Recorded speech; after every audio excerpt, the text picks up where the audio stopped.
ध्यानाभ्यास के लिए कृपया अपने नेत्रों को बंद कर लीजिए।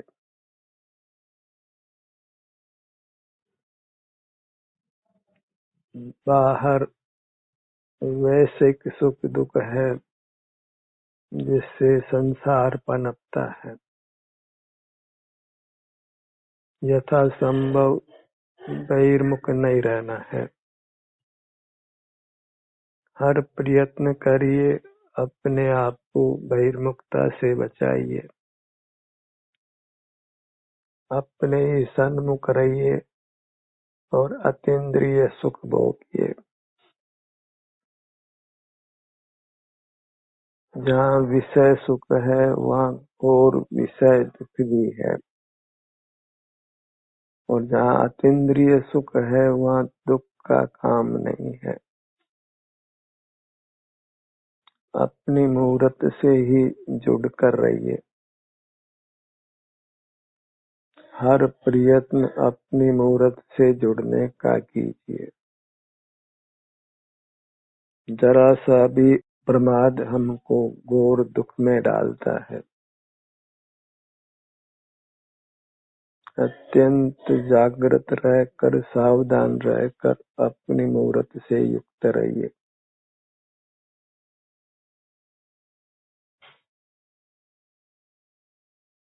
बाहर प्रलोभन बहुत है, उनसे बच पाना बहुत कठिन है। इसका एक ही उपाय है कि हम बहिर्मुख नहीं हो।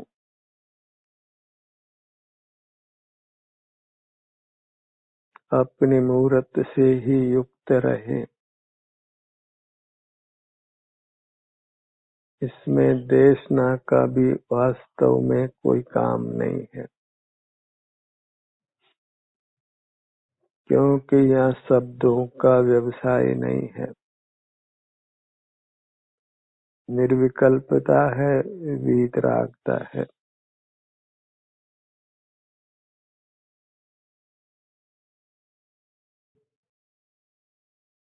अपनी मुद्रा को लक्ष्य में रखिए। अपने ही सुझाव से, अपने ही प्रयत्न से। सुनने में भी बहिर्मुखता है।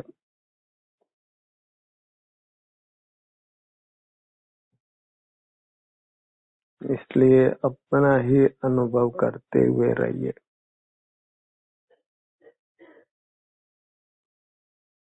विश्राम की मुद्रा में रहिए। इंद्रियों का, मन का, मस्तिष्क का व्यवसाय मत करिए। वही विश्राम में रहना है।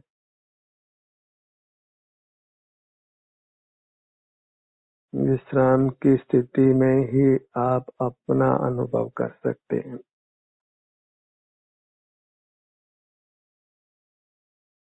बाहर आप कितने ही चतुराई बरतें, उसका फल दुख ही होना है। चक्रवर्ती और नारायण भी, पति नारायण भी बहिर्मुख रहकर नरक में चले जाते हैं। जिनको सातिशय पुण्य का उदय था, वे भी अधोगति को प्राप्त हुए हैं। इसलिए पुण्य के फल में आकर्षित नहीं होना है।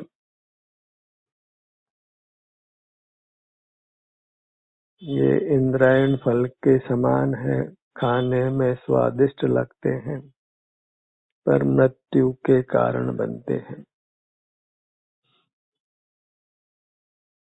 सर्व ही पुण्य का उदय भोगने पर हमको दुर्गति देता है।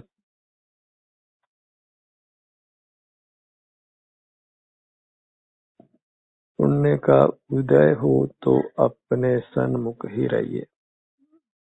औदैहिक फलों को नहीं भोगना है। पुण्य के फल जहरीले हैं, भले ही स्वादिष्ट हो, उनका सेवन नहीं करना है। पुण्य के फल में आजीविका का दुख नहीं हो, शरीर में वेदना नहीं हो, बाहर में कोई प्रतिकूल प्रसंग नहीं हो, तो इससे उत्तम अवसर आत्म साधना का दूसरा नहीं है। पुण्य के उदय में स्वानुभव का पुरुषार्थ कर मोक्ष पा लेना है। एक चक्रवर्ती जो पुण्य के फल को नहीं भोगता है, वह स्वानुभव कर मोक्ष में चला जाता है। दूसरा चक्रवर्ती जो पुण्य के फल को भोगने में ही लगा रहता है, वह अधोगति में चला जाता है। समान पुण्य का उदय होने पर भी एक मोक्ष को जाता है, दूसरा नरक में जाता है। पुण्य का उदय क्या करता है? अपने पुरुषार्थ से ही जीव मोक्ष पाता है। अपनी मुद्रा ही एकमात्र तारने वाली है। इसी के संवेदन से हमको दुखों से मुक्त होना है। पुण्य के फलों के प्रलोभन में नहीं आना है। बहिर्मुखी पुरुषार्थ नहीं करना है।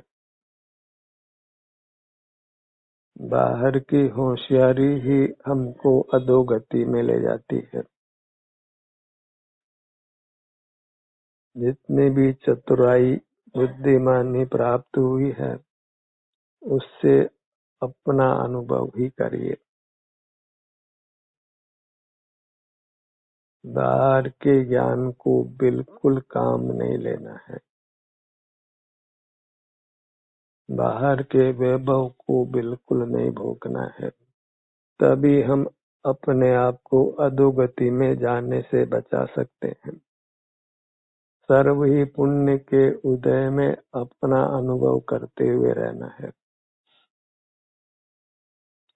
पुण्य का उदय कभी कभी ही होता है, उस अवसर को गंवाना नहीं है।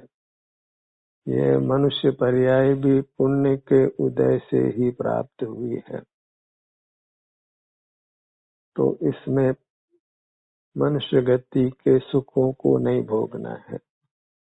अपनी मूर्त से युक्त होकर ही उत्तम सुख पाना है, परमात्म पद को पाना है। अंतर यात्रा करने के लिए वास्तव में किसी सुझाव की आवश्यकता नहीं है, क्योंकि अंतर्दृष्टि से हमें अपनी मूर्त उपलब्ध होती है, संवेदन में आती है। इसको किसी की सहाय की आवश्यकता नहीं है।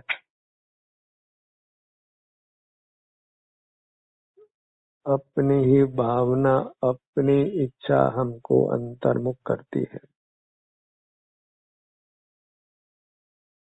अपनी इच्छा से, अपनी भावना से ही आपको सत्र के दौरान अंतर यात्रा करते रहना है। सत्र के दौरान आत्म प्रेरणा से अंतर यात्रा करते रहिए। अपने विभिन्न भागों का संवेदन करते रहिए। किसी से सहायता की अपेक्षा मत करिए। आपकी मूर्त आपको उपलब्ध है, जो परमात्मा रूप है, साक्षात परमात्मा है। पर परमात्मा को हमने कभी देखा नहीं है, अनंत काल भी देख नहीं पाएंगे, क्योंकि जीव स्वसंवेद्य है, अन्य के ज्ञान का विषय नहीं बन सकता है। हम अन्य परमात्मा की बस कोरी कल्पना ही करते हैं। उनका साक्षात्कार होना कदापि संभव नहीं है। भले ही आप कितने लाख करोड़ प्रतिमाएं बनाइए, उनकी फोटो बनाइए, उनका दर्शन साक्षात्कार संभव नहीं है, क्योंकि वे सुख स्वरूप हैं और उनका सुख उनके ही अनुभव में आता है। उनका स्वरूप सुख है, जिसका कभी हम संवेदन नहीं कर सकते। उनके सुख के संवेदन के बिना उनका दर्शन कैसे हो सकता है।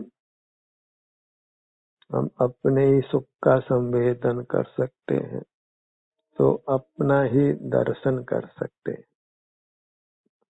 क्योंकि संवेदन का ही दूसरा नाम दर्शन है, आत्मदर्शन है। इसको भले आप आत्मज्ञान कहें, पर ये केवल स्व संवेदन है, अपने सुख दुख की दशा का भोग है। सिर से पैरों तक ही सुख दुख का परिणाम हमारे अनुभव में आता है, और ये अनुभव ही आत्मदर्शन या आत्मज्ञान जानो।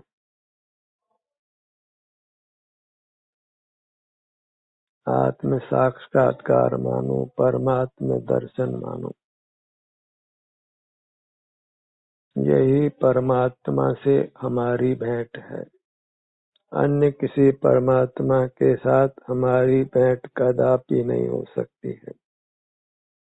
जब साक्षात जिनेंद्र परमात्मा भी मौजूद हों, तो भी हम उनकी अमूर्त काया का संवेदन नहीं कर सकते। ज्ञान का विषय उनका मूर्त शरीर ही होगा, और वह इंद्रिय ज्ञान होगा, और इंद्रिय ज्ञान के फल मीठे नहीं होते हैं, उसका अंत विरस ही होता है।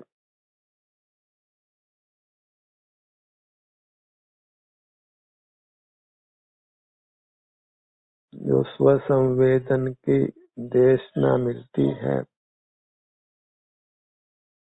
जो अभी परमात्मा नहीं हुए हैं और राग उनको विद्यमान है, वे ही देशना देते हैं। उनकी देशना ही हमारे मोक्ष मार्ग में निमित्त बनती है। परमात्मा वीतराग होने से उनको देशना नहीं है, वे अत्यंत आत्मलीन हैं। जो संसार दशा में मोक्ष मार्गी हैं, उनको ही वास्तव में जिन संज्ञा है, और उनकी वाणी ही जिनवाणी होती है।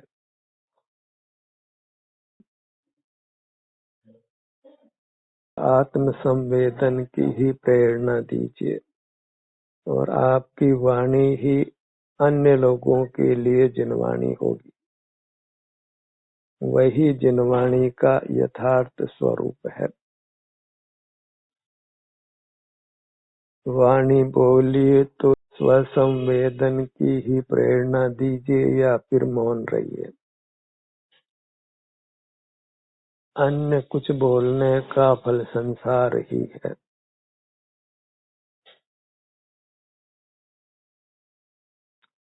आनंद मूर्ति के आनंद को ही भोगिए, अन्य को भी अपनी आनंद मूर्ति के भोग करने की ही प्रेरणा दीजिए।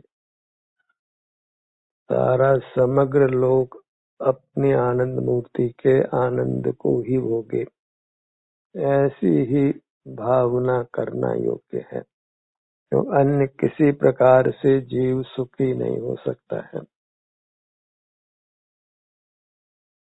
समग्र जीव लोग अपने में निमग्न होकर परमात्मा पद को प्राप्त करें। यह भी एक विकल्प है जो सराग दशा में हो सकता है। होने योग्य तो नहीं है, पर जहाँ तक सराग दशा है वहाँ तक विकल्प अवश्य होता है। पर जहाँ अपना मुख अपनी ओर होता है तो फिर उस काल में कोई विकल्प नहीं है, न देशना ग्रहण करने का, न देशना देने का। उस स्थिति में यदि हम रहते हैं तो परमात्म पद को शीघ्र ही पा लेते हैं। और जो स्वानुभव करता है वो अंत तो गत्वा पूरी तरह लीन होकर परमात्मा होता ही है। फिर देशना लेने देने का कुछ व्यवहार नहीं है। मोक्ष मार्गी ही देशना देते हैं, और उनके निमित्त से ही अन्य जीव मोक्ष मार्ग को पाते हैं। और कितने ही जीव स्वयं से ही अपने से युक्त हो जाते हैं और मोक्ष मार्ग को पा लेते हैं। देशना की कोई नियम से पराधीनता नहीं है। अपनी मुद्रा को लक्ष्य में रखना है। बहिर्मुख रहकर हमने अपने स्वास्थ्य को नष्ट किया है। अंतर्मुख होकर उस स्वास्थ्य को पाना है। अपनी गलती को सुधारना है। बहुलता से अपने सन्मुख रहकर हमने अपने खोए हुए स्वास्थ्य को पूरी तरह पाना है। वही मोक्ष का मार्ग भी है। पूरी तरह स्वस्थ होना ही परमात्मा होना है। इस औदारिक शरीर को जीव परमात्मा होने से पहले नियम से परम औदारिक करता है, जो काया सातिशय पुण्य रूप होती है, सप्त धातुओं से रहित हो जाती है।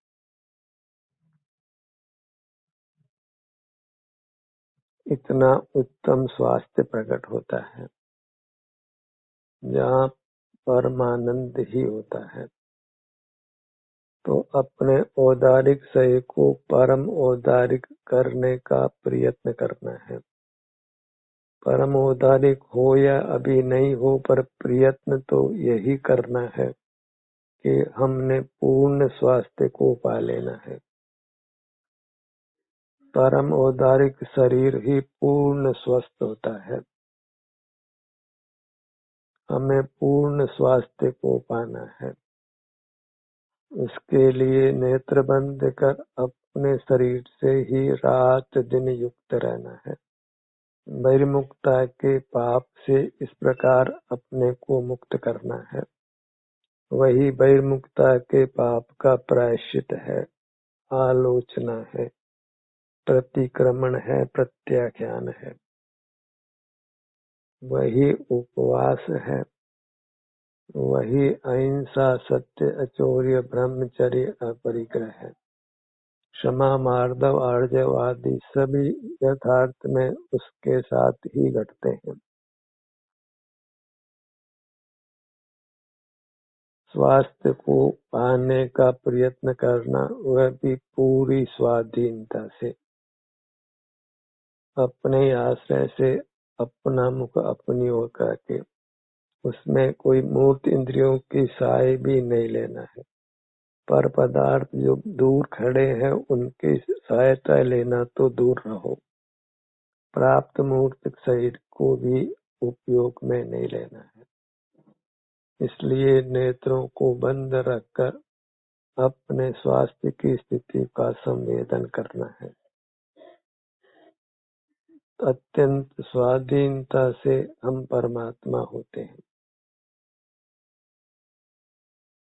जो पराधीनता हमने की है, उसके पाप को स्वाधीन होकर ही मिटाना है। तो स्वास्थ्य की स्थिति नहीं है, वह हमारे मस्तक पर कलंक रूप है, क्योंकि वह स्व उपार्जित है। अपने ही पाप के फल में हम अस्वस्थ हुए हैं। उस पाप से अपने को मुक्त करने का हमारा दायित्व है। ये पापों से अपने को मुक्त करना है। जो भी हमने अपने शरीर को बहिर्मुख रहकर अस्वस्थ किया है, उसको अंतर्मुख करके स्वस्थ करना है। स्वानुभव से ही हम स्वस्थ होते हैं, सुखी होते हैं। यही धर्म है। जहाँ नेत्रों को खोलना भी नहीं है, तो अन्य क्रिया की तो कोई बात ही नहीं रही।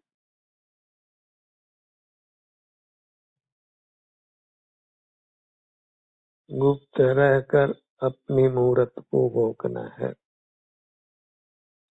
अंतर्मुख होना ही गुप्त रहना है। जहाँ अंतर्मुख हुए वहाँ एकांत हो गया, एकाग्रता हो गई, निर्विकल्पता हो गई। बाहर तो सदा ही भीड़ रहनी है, भले ही आप कहीं चले जाओ, पहाड़ों पर चढ़ो या नदी के बीच में जाओ, किसी वन में जाओ, सर्वत्र पुद्गलों का भीड़ है। कहीं बाहर एकांत मिल ही नहीं सकता है। अपने मूर्त का नाम ही वन या पहाड़ है, जिसमें निवास करना ही वन विहार करना है। किसी पर्वत की गुफा में बैठना है। तो अपनी मूर्ति को ही पर्वत जानो, पर्वत की गुफा जानो, जिसमें बैठना ही पर्वत की गुफा में बैठकर तपस्या करना है।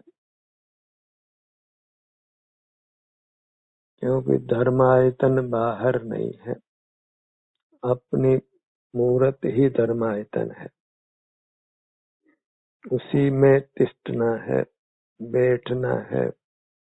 वही एकांत से वन है, एकाग्रता है। बाहर के स्थान बदलने से कुछ भी सिद्धि होने वाली नहीं है, क्योंकि मोक्ष मार्ग स्थान के आश्रित नहीं है तो अपने स्थान के आश्रित जो पुरुषाकार है, प्राप्त मूर्त शरीर के आकार है। अपनी मूर्त का जो भी आकार हो उसको पुरुष संज्ञा है। पुरुष का शाब्दिक अर्थ आत्मा है। तो जितने भी संसारी जीव हैं सब वास्तव में पुरुष हैं, आत्मा है। फिर वह पशु हो, पक्षी हो, स्त्री हो कि पुरुष हो कि नपुंसक हो, सब का नाम पुरुष है। वही पाने का प्रयोजन हो तो उसको पुरुषार्थ कहते हैं। अपने विस्तार को ही पाना है, वही जीवन का लक्ष्य हो, प्रयोजन हो, तो फिर मोक्ष मिल ही जाता है। निरंतर अपनी उपलब्धि रहे, अपना क्षण मात्र को भी वियोग नहीं हो, क्षण मात्र को भी बहिर्मुखता नहीं हो। शरीर से युक्त होकर इसको धातु रहित बनाना है, परम औदारिक बनाना है। और परम औदारिक होने के बाद ही जीव का निर्वाण होता है। एक सातिशय पुण्य की स्थिति होती है और जीव तभी परमात्मा होता है। उसके लिए बस अपने में निवास करना है। शरीर के अस्वास्थ्य को स्वानुभव से ही समाप्त करना है। वही अस्वास्थ्य हमारे पाप परिणामों का प्रतीक है। उस पाप को हमने धोना है। उसके लिए नेत्र बंद कर अपने इस अमूर्त शरीर से युक्त रहना है। ये स्वसंवेदन ही साबुन की तरह कर्म रूपी मैल को नष्ट करता है। इस स्वसंवेदन रूपी साबुन को ही इस अपने अमूर्त काया पर लगाते रहना है, ताकि कर्म रूपी मल या मैल पृथक होकर अपने मूर्त अत्यंत उज्जवल प्रकट हो, अत्यंत आनंद रूप हो। लोक में किसी अशुद्ध वस्तु का हम सेवन नहीं करना चाहते हैं, तो अपनी मूर्त ही अशुद्ध क्यों हो, इसमें मूर्त की गंदगी क्यों हो। सारा लोक ही इस प्राप्त शरीर को अशुचि कहता है। हाड़ मांस की कहता है, तो उस मैल में हमको क्यों रहना है? इस मैल को पृथक करना है और स्वानुभव से इस मैल को पूरी तरह पृथक कर सप्त धातु रहित शरीर हो जाता है, परम औदारिक होता है और फिर जीव निर्वाण को पा लेता है। औदारिक शरीर का रहना ही ये बताता है कि अभी हम कर्म से मुक्त नहीं है, अपने किए हुए पापों को हमने नष्ट नहीं किया है। जितनी शरीर की हमने उपेक्षा की है, उस उपेक्षा के पाप को हमने समाप्त नहीं किया है। सुख अपने शरीर में ही है और हम बाहर रहे हैं, उससे ही शरीर का नुकसान हुआ है, स्वास्थ्य को हमने खोया है। तो बहिर्मुखता को मिटाकर हमको अपने शरीर में ही रहना है। इस मूर्त शरीर में भी जब अंतर्मुख होते हैं तो फिर हम नहीं रहते हैं, फिर हम अपनी अमूर्त काया में ही रहते हैं। और जब अमूर्त काया में रहते हैं तो मूर्त काया स्वस्थ होती है, फिर अंततः पूरी तरह सप्त धातु से रहित होकर परम औदारिक होती है, सातिशय पुण्य होता है।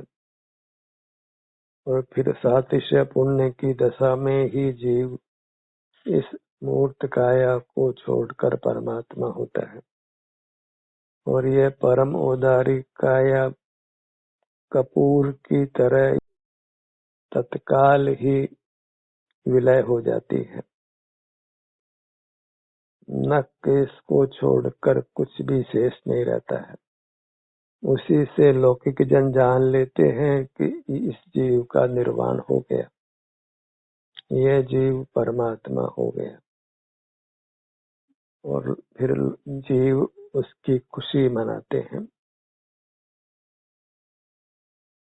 पर के निर्वाण से खुश होना पर्याप्त नहीं है, हमको अपना निर्वाण चाहिए।